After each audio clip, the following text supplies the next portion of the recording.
When you think of slow living, what comes to mind? For me, it's a carefully curated aesthetic that pops up on YouTube all the time.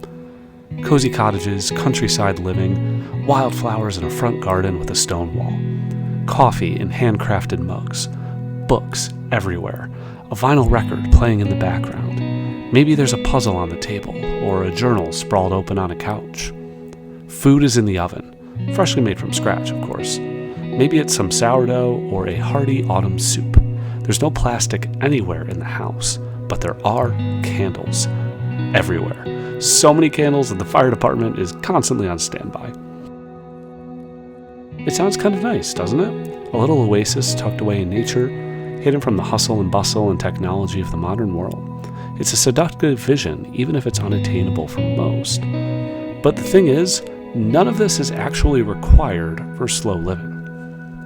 Sure, aspects of this visual will naturally arise when we slow down, use less technology, and focus on more analog experiences. There are thousands of videos with this aesthetic, and that's all it is on YouTube.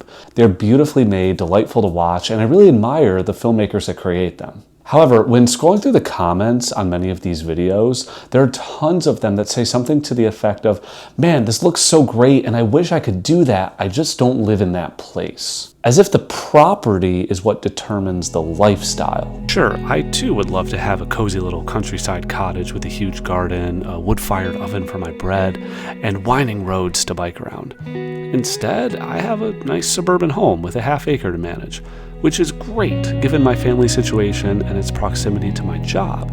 So does that mean the slow lifestyle is unattainable just because I live in the suburbs, conceive into my neighbor's window, and have a TV in my living room and drive to the grocery store?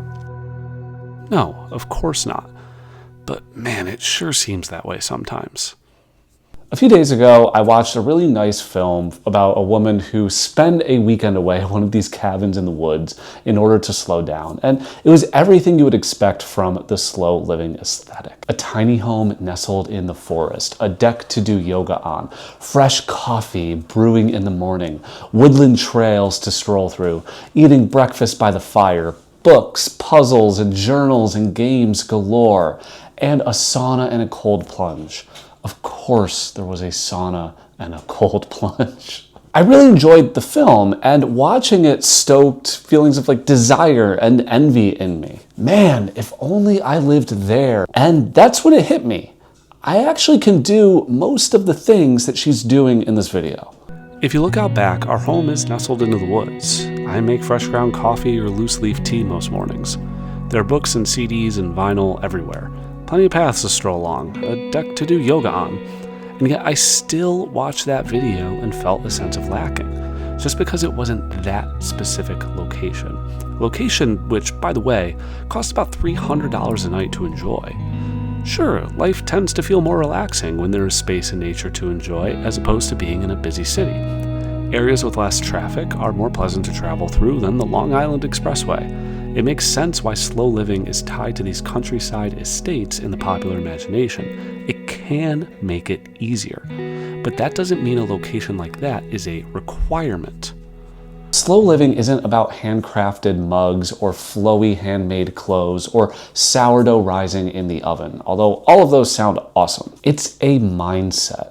A will to live differently in our fast-paced world of convenience. A philosophy that can be implemented anywhere, anytime. And yes, it may be easier to implement that philosophy or develop that mindset in certain places, but it doesn't mean that the place is a requirement. I know people who live quiet, slow, relaxing lives in the middle of New York City. I have also spent plenty of time in tiny countryside towns that have been forgotten by society and that are steeped in rural poverty. There, the country life doesn't look quaint and pleasant. It looks very difficult and challenging. We can hustle in the city or in a cabin.